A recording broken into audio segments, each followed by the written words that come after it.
Hello, and this is Binding of Isaac, Wrath of the Lamb expansion pack.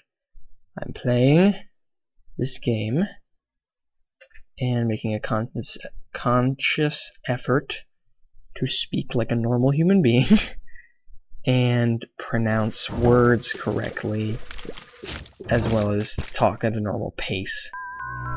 Maybe I won't have to spend half an hour typing up captions for my videos then, because no one can understand what I'm saying. I'm sure about 2 minutes later this video I'll be shouting and screaming like an idiot, but for the meantime I'm going to speak like this. So yes, this is Binding of Isaac, it's a bit crude and disgusting game, similar to Legend of Zelda in the square structure and only 4 ways you can possibly leave a room, but different in that the main weapon is ranged, it's randomly generated and instanced. Maybe that's not the right word.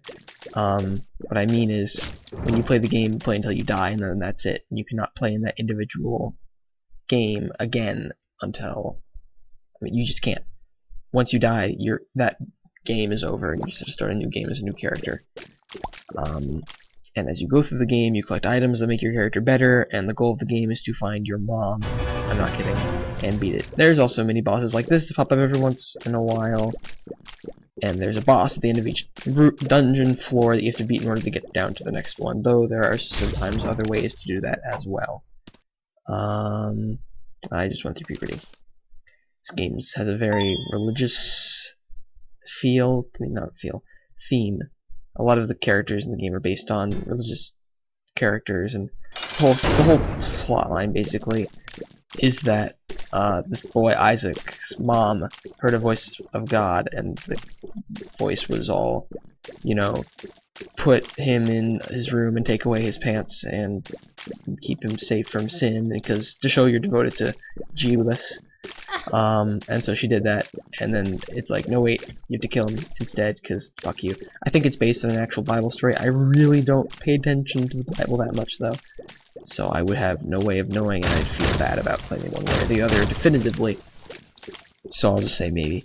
But yeah, you gain items, you do shit. There's very deep gameplay. There's a shit ton of items that you can collect and use, and they sometimes work off each other in interesting ways. It's one of those games where literally no two playthroughs will be alike.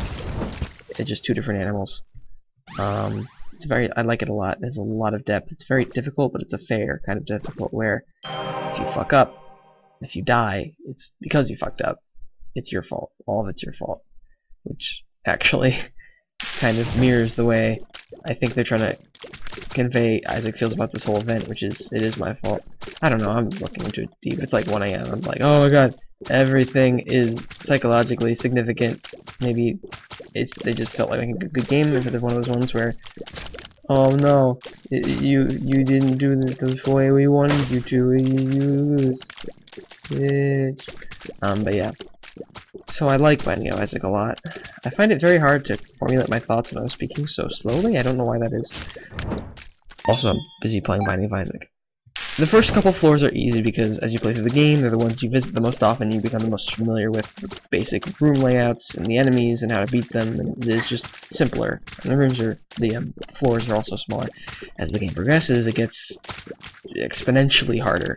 The last levels are basically come down to, did you manage to get a good set of items in the rooms that you explored in, because you're going to need good items in order to beat the boss, unless you are literally untouchable, which is, it becomes almost to bullet hell level, sort of dodging skills needed to play towards the end of the levels, and there's multiple monsters on screen, and there's one monster that summons all the other monsters you fought already, that kind of thing, Lagos.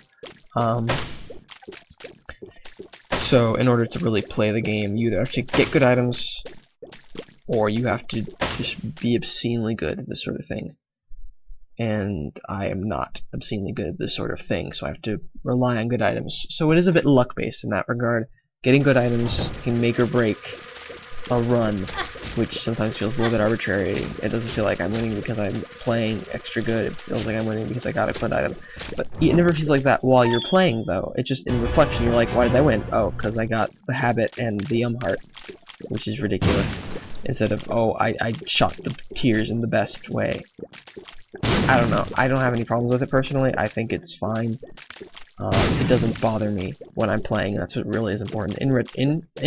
When you like look at the game really closely, you're like, that doesn't seem right. But really, the runs are so short. It's more like, you know, when you play a game and there are random elements and you just replay through the random elements until you get one you like. Like, I know my brother, when he plays this game on the first floor, he will look at the first item room, and if it's not something good, he just starts over because he knows he can get something better and start from a better standpoint. So I don't mind it. There are lots of achievements, lots of like bonus modes, lots of end dungeons. Excuse me. There is there's the final boss, which is Mom, and then you can fight Mom's heart after you've beaten Mom once, and then you can go to Satan and heaven. I haven't gotten that far. I've only beaten Mom's heart twice, I believe. Oh, Forever Alone.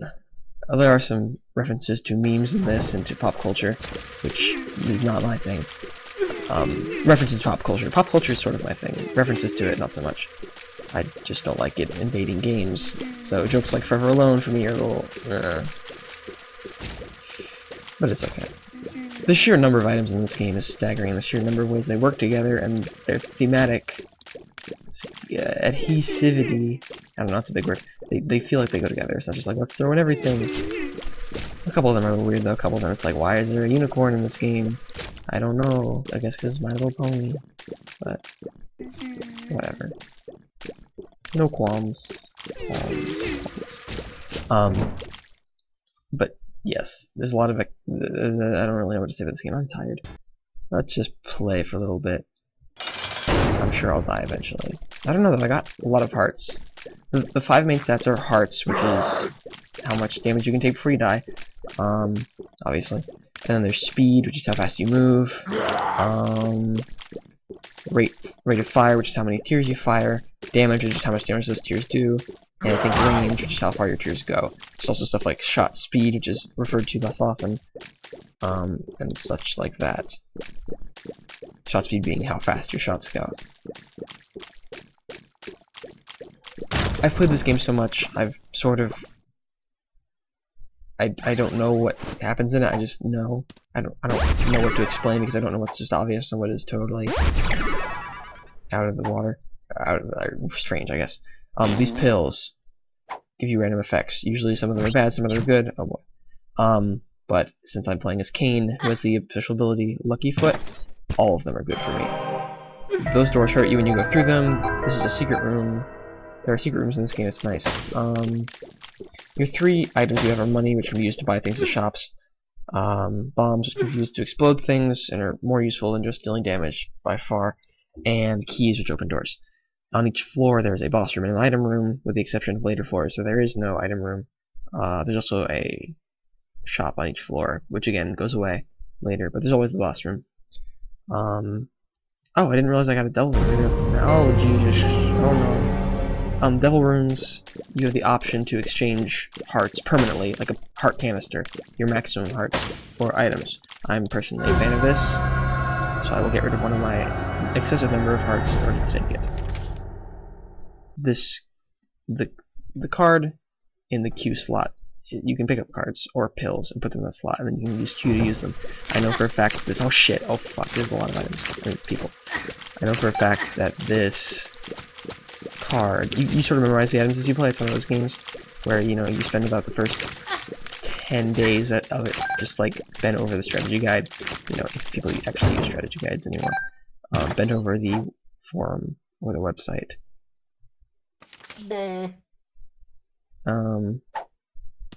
That's weird, I've never seen that before. The dead noise.